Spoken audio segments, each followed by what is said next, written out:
नमस्कार साथियों, आप सभी का स्वागत अभिनंदन ऑफिसर्स एकेडमी के इस लोकप्रिय चैनल पर। और जैसा कि आपको दिख भी रहा है, 15 मिनट शो है, टू द पॉइंट बात होगी। भारतीय संविधान सभा के विषय में बात होगी। तो संविधान सभा से रिलेटेड जो भी महत्वपूर्ण प्रश्न है, आपका इस 15 मिनट में कवर करने का प्रयास किया जाएगा। यह एक नई पहल है ऑफिसर्स एकेडमी के द्वारा, जो कि आपके परीक्षा के लिए रामबाण साबित होगा। तो चलिए हम लोग संविधान सभा स्टार्ट करते हैं, टू द पॉइंट स्टार्ट करते हैं। भारतीय संविधान विश्व का सबसे बड़ा लिखित संविधान है, विश्व का सबसे बड़ा लिखित संविधान है, जिसमें क्रमानुसार 22 भाग, 395 अनुच्छेद और जो है 12 अनुसूचियां हैं। तो आइए संविधान सभा पर हम बात करते हैं। संविधान सभा पर बात करते हैं। रही बात संविधान सभा, तो इसकी गठन किया गया कैबिनेट मिशन योजना 1946 के द्वारा, कैबिनेट मिशन प्लान के द्वारा संविधान सभा का गठन किया गया। यह 3 सदस्यीय योजना थी, 3 सदस्य इसमें थे।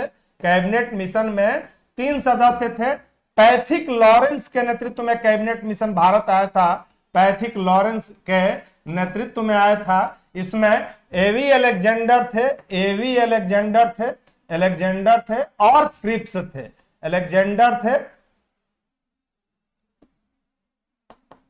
एवी अलेक्जेंडर और क्रिप्स थे। तो इस 3 नाम को भी आप याद रखिएगा।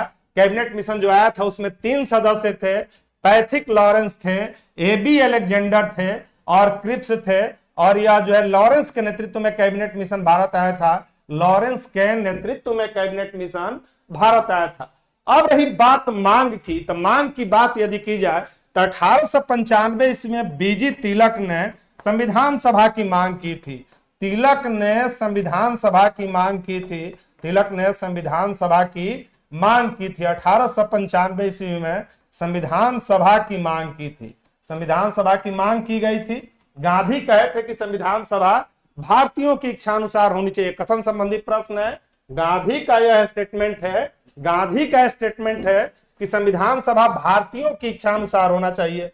किसके अनुसार होना चाहिए? तो गांधी ने यह उद्गार व्यक्त किया था कि संविधान सभा भारतीयों की इच्छा अनुसार होना चाहिए, संविधान सभा भारतीयों की इच्छा अनुसार होना चाहिए, भारतीयों की इच्छा अनुसार होना चाहिए, इच्छा अनुसार होना चाहिए। यह गांधी अपना उद्गार व्यक्त किए थे, इच्छा अनुसार होना चाहिए, संविधान सभा इच्छा अनुसार होना चाहिए। कथन संबंधी यह प्रश्न है, कथन संबंधी प्रश्न है कि भारतीय संविधान सभा जो है भारतीयों की इच्छा अनुसार होना चाहिए। और इंडियन नेशनल कांग्रेस ने अपने फैजपुर अधिवेशन में संविधान सभा की मांग की। फैजपुर अधिवेशन जो कि बहुत महत्वपूर्ण अधिवेशन है, तो यह पूछा है कि किस अधिवेशन में इंडियन नेशनल कांग्रेस ने संविधान सभा की मांग की थी? तो फैजपुर अधिवेशन में संविधान सभा की मांग की। तो ये तो मांग की बात तो हो गई, संविधान सभा की मांग की, संविधान सभा की मांग की गई, मांग की गई इंडियन नेशनल कांग्रेस के द्वारा, संविधान सभा की मांग की गई। अब यदि बात बैठक की होगी संविधान सभा की, तो यह बैठक होगी 9 दिसंबर 1946 को। संविधान सभा की प्रथम बैठक जो हुई, प्रथम बैठक जो हुई, यह जो है 9 दिसंबर 1946 को हुई। 9 दिसंबर 1946 को संविधान सभा की प्रथम बैठक हुई। और संविधान सभा के सबसे बुजुर्ग सदस्य डॉक्टर सच्चिदानंद सिन्हा को अस्थायी अध्यक्ष बनाया जाएगा। तो 9 दिसंबर 1946 को प्रथम बैठक होगी। और अध्यक्ष उपाध्यक्ष की जहां तक बात है, तो सच्चिदानंद सिन्हा अस्थायी उपाध्यक्ष बनाए गए। सच्चिदानंद सिन्हा को अस्थायी उपाध्यक्ष बनाया गया, अस्थायी उपाध्यक्ष बनाया गया। इन्होंने ही बैठक की अध्यक्षता की, अस्थायी उपाध्यक्ष बनाया गया, अस्थायी अध्यक्ष बनाया गया, अध्यक्ष बनाया गया। और तब 11 दिसंबर 1946 को डॉक्टर राजेंद्र प्रसाद को संविधान सभा का अस्थायी अध्यक्ष बनाया गया। तो 9 दिसंबर को पहली बैठक होगी 1946 को। और 11 दिसंबर 1946 को 1946 को डॉक्टर राजेंद्र प्रसाद को अस्थायी अध्यक्ष बनाया गया, राजेंद्र प्रसाद को अस्थायी अध्यक्ष बनाया गया, अस्थायी अध्यक्ष बनाया गया, अस्थायी अध्यक्ष। तो इसमें डेट भी याद रखिएगा, 11 दिसंबर 1946 को डॉक्टर राजेंद्र प्रसाद को संविधान सभा का अस्थायी अध्यक्ष बनाया गया। उपाध्यक्ष की यदि बात की जाए, तो एच.सी. मुखर्जी को संविधान सभा का उपाध्यक्ष बनाया गया और बी.टी. कृष्णमाचारी को 2 उपाध्यक्ष इसमें थे, 2 उपाध्यक्ष इसमें थे। बढ़ते हैं आगे हम, और इसमें उद्देश्य प्रस्ताव की जहां तक बात है तो 13 दिसंबर 1946 को जवाहरलाल नेहरू के द्वारा उद्देश्य प्रस्ताव प्रस्तुत किया गया और वही प्रस्तावना का आधार भी बना। तो उद्देश्य प्रस्ताव की जहां तक बात है तो 13 दिसंबर 1946 को 13 दिसंबर 1946 को जवाहरलाल नेहरू के द्वारा जो है उद्देश्य प्रस्ताव प्रस्तुत किया गया। जवाहरलाल नेहरू ने उद्देश्य प्रस्ताव प्रस्तुत कर संविधान सभा की आधारशिला रखी, उद्देश्य प्रस्ताव को प्रस्तुत किया। तो जवाहरलाल नेहरू के द्वारा उद्देश्य प्रस्ताव को प्रस्तुत किया गया। डेट भी इक्वली इंपॉर्टेंट है, 13 दिसंबर जो है 1946 को उद्देश्य प्रस्ताव प्रस्तुत किया गया, जवाहरलाल नेहरू के द्वारा प्रस्तुत किया जाएगा। और तब 26 जनवरी 1950 को 26 जनवरी 1950 को भारत को गणतंत्र घोषित किया गया। गणतंत्र घोषित किया गया, भारत को गणतंत्र घोषित किया गया, गणतंत्र घोषित किया गया। 26 जनवरी 1950 को भारत को रिपब्लिक घोषित किया गया और डॉक्टर राजेंद्र प्रसाद को भारत के गणतंत्र का प्रथम राष्ट्रपति निर्वाचित किया गया, बनाया गया। डॉक्टर राजेंद्र प्रसाद भारत के प्रथम राष्ट्रपति बने, भारत के प्रथम राष्ट्रपति बने, भारत के प्रथम राष्ट्रपति डॉक्टर राजेंद्र प्रसाद को बनाया गया, राष्ट्रपति बनाया गया। 26 जनवरी का ही डेट क्यों चुना गया? तो 26 जनवरी के दिन रावी नदी के तट पर, इस बात को खास ध्यान रखिएगा कि 26 जनवरी को रावी नदी के तट पर स्वाधीनता का प्रतीक के रूप में तिरंगा फहराया गया था। इस दिन का ऐतिहासिक महत्व था, इसलिए 26 जनवरी का डेट चुना गया। तो भारत रिपब्लिक बना और गणतंत्र का मतलब है, गणराज्य का मतलब है कि भारत के राष्ट्राध्यक्ष का निर्वाचन होगा, यह आनुवांशिक पद नहीं होगा। जब संविधान लागू किया गया तब इसमें जो है प्रारूप समिति, अब थोड़ा सा हम प्रारूप समिति की बात कर लेते हैं। प्रारूप समिति के अध्यक्ष जो है, प्रारूप समिति के अध्यक्ष की यदि बात हम करें, अध्यक्ष की बात करें, तब प्रारूप समिति के अध्यक्ष डॉक्टर भीमराव अंबेडकर थे। भीमराव अंबेडकर को प्रारूप समिति का अध्यक्ष बनाया गया, अंबेडकर को प्रारूप समिति का अध्यक्ष बनाया गया, डॉक्टर भीमराव अंबेडकर को। इनको संविधान का जनक या पिता भी कहा जाता है, जनक या पिता भी कहा जाता है। इनको आधुनिक मनु की संज्ञा दी जाती है, आधुनिक मनु भी इनको कहा जाता है। तो यदि पूछा जाए कि आधुनिक मनु किसे कहा जाता है तो डॉक्टर भीमराव अंबेडकर को, यह संविधान के मुख्य शिल्पकार थे। डॉक्टर भीमराव अंबेडकर संविधान के मुख्य शिल्पकार थे, संविधान के मुख्य शिल्पकार थे, मुख्य शिल्पकार थे। और इसका गठन किया गया 29 अगस्त जो है, प्रारूप समिति का गठन किया गया 29 अगस्त 1947 को प्रारूप समिति का गठन किया गया। तो इस डेट को खासकर ध्यान रखिएगा कि इसका गठन कब किया गया था, 29 अगस्त 1947 को इसका गठन किया गया था, प्रारूप समिति का गठन किया गया था। और 7 सदस्यीय यह समिति थी। कितना सदस्यीय समिति थी? तो यह 7 सदस्यीय समिति थी, प्रारूप समिति 7 सदस्यीय प्रारूप समिति थी। और भीमराव अंबेडकर का चुनाव यदि पूछा जाएगा कि अंबेडकर का चुनाव कहां से हुआ था, तो अंबेडकर का चुनाव हुआ था कहां से? तो यह पश्चिम बंगाल से हुआ था, पश्चिम बंगाल से हुआ था। और जब यह क्षेत्र पूर्वी पाकिस्तान में चला जाएगा, पूर्वी पाकिस्तान में चला जाएगा, तब इनका चुनाव पुणे प्रेसिडेंसी के, मुंबई प्रेसिडेंसी के पुणे संसदीय क्षेत्र से हुआ। जब यह ईस्ट पाकिस्तान में चला गया, जब यह क्षेत्र जो है बंगाल का ईस्ट पाकिस्तान में चला गया, तब इनका चुनाव पूछा कि कहां से हुआ, तो मुंबई प्रेसिडेंसी के पुणे संसदीय क्षेत्र से हुआ। मुंबई प्रेसिडेंसी के पुणे संसदीय क्षेत्र से इनका, पुणे संसदीय क्षेत्र से इनका चुनाव हुआ। तो यह चुनाव में ध्यान रखिएगा। और जनरली 10 लाख की आबादी पर एक सदस्य का चुनाव हुआ था। संविधान सभा के लिए पूछा जाए कि जनरली कितनी आबादी पर एक सदस्य का चुनाव हुआ था, तो जनरली 10 लाख की आबादी पर, 10 लाख की आबादी पर जो है एक सदस्य का चुनाव हुआ था, एक सदस्य का चुनाव हुआ था। 10 लाख की आबादी पर एक सदस्य का चुनाव संविधान सभा के लिए हुआ था। तो इस बात को ध्यान रखिएगा। कुल सदस्यों की संख्या यदि पूछा जाए कि कुल सदस्यों की संख्या कितनी थी, तो कुल सदस्यों की संख्या 389 थी। यदि कुल सदस्यों की संख्या पूछा है कि संविधान सभा में कुल सदस्यों की संख्या कितनी थी? सदस्यों की संख्या की यदि बात की जाए कि कुल सदस्यों की संख्या कितनी थी, तो यह 389 थी। 389 थी कुल सदस्यों की संख्या, 389 थी। फिर से संविधान सभा का पुनर्गठन किया गया और पुनर्गठित संविधान सभा में 299 सदस्य थे। अगर पूछेगा कि पुनर्गठित संविधान सभा में कितने सदस्य थे, तब पुनर्गठित संविधान सभा में सदस्यों की संख्या, पुनर्गठित संविधान सभा में सदस्यों की संख्या 299 थी। 299 थी। इसमें पूछा सकता है कि महिला सदस्यों की संख्या कितनी थी? महिला सदस्यों की संख्या संविधान सभा में 15 थी। महिला सदस्यों की संख्या यदि पूछा जाए कि महिला सदस्यों की संख्या इसमें कितनी थी, तो महिला सदस्यों की संख्या इसमें 15 थी। महिला सदस्यों की संख्या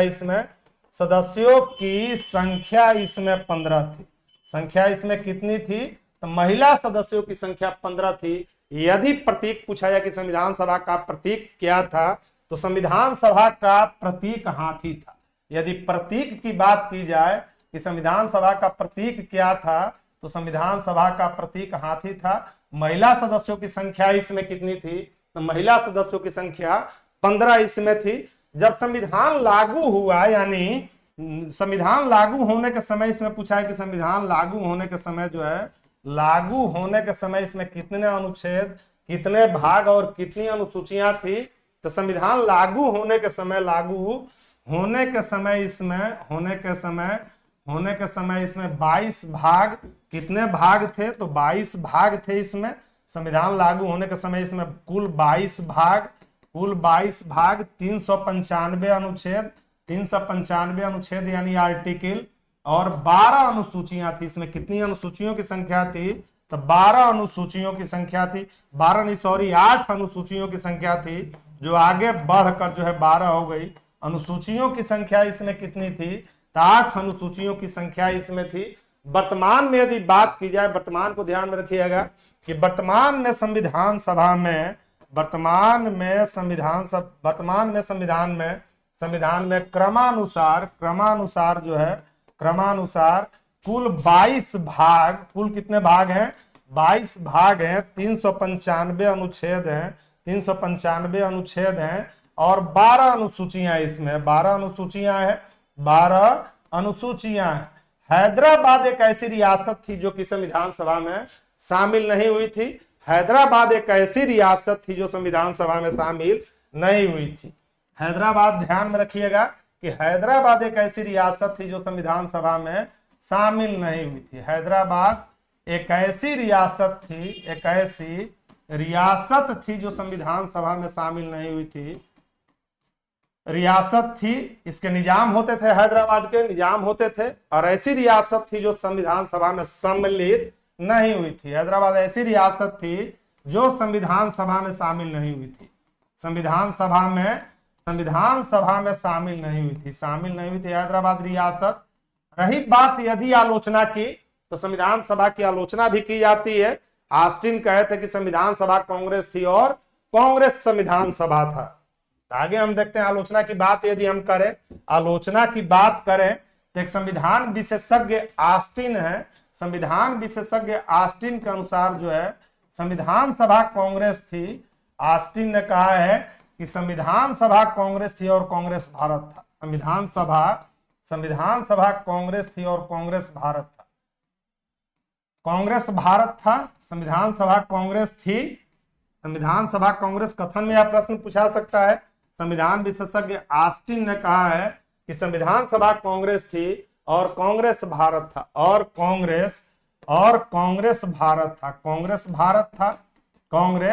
भारत था। चर्चिल ने कहा था कि संविधान सभा भारत के एक बड़े समुदाय का प्रतिनिधित्व करती है। ब्रिटेन के बहुत महत्वपूर्ण चर्चित नेता है चर्चिल। सेकेंड वर्ल्ड वार के समय वही ब्रिटेन के पीएम थे। तो चर्चिल के अनुसार जो है, चर्चिल का भी कथन याद रखिएगा, विंस्टन चर्चिल का कथन जो है कि यह संविधान सभा बड़े समुदाय का प्रतिनिधित्व करती थी। संविधान सभा बड़े समुदाय का प्रतिनिधित्व करती थी। बड़े समुदाय का प्रतिनिधित्व करती थी। बड़े समुदाय का प्रतिनिधित्व करती थी। तो यह आलोचना भी किया जाता है। भारतीय संविधान का यह कहकर भी आलोचना किया जाता है कि इसके बनने में बहुत अधिक समय लग गए, यानी लगभग 3 वर्ष का समय लग गया। तो समय कितना लगा, यानी समय जो इसमें लगा, तो संविधान के निर्माण होने में 2 वर्ष, निर्माण में कितना समय लगा, तो निर्माण में 2 वर्ष 11 महीना, 2 वर्ष 11 महीना और 18 दिन का समय लगा। 18 दिन का समय लगा। लगभग में पूछा जा सकता है, कितना समय लगा, लगभग 3 वर्ष का समय लगा। भारत का संविधान विश्व का सबसे बृहद संविधान है, यानी यह विश्व का सबसे बड़ा लिखित संविधान है। भारत का संविधान विश्व का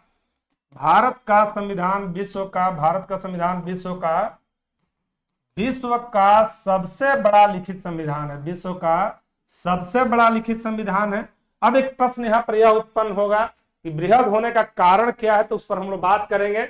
यानी यह विश्व का सबसे बड़ा, भारत का संविधान विश्व का सबसे बड़ा लिखित संविधान है, और इसके बृहद होने का कारण है कि इसमें केंद्र और राज्य दोनों सरकारों का उल्लेख है। यानी भारतीय संविधान के बड़ा होने का कारण है कि भारत ने संघीय शासन व्यवस्था को अपनाया है, और संघीय शासन व्यवस्था में 2 सरकारें होती है, एक केंद्र की सरकार और दूसरी राज्य की सरकार। तो भारतीय संविधान के बड़ा होने का, बृहद होने का, लार्ज होने का कारण है कि इसमें केंद्र और राज्य दोनों सरकारों का उल्लेख है।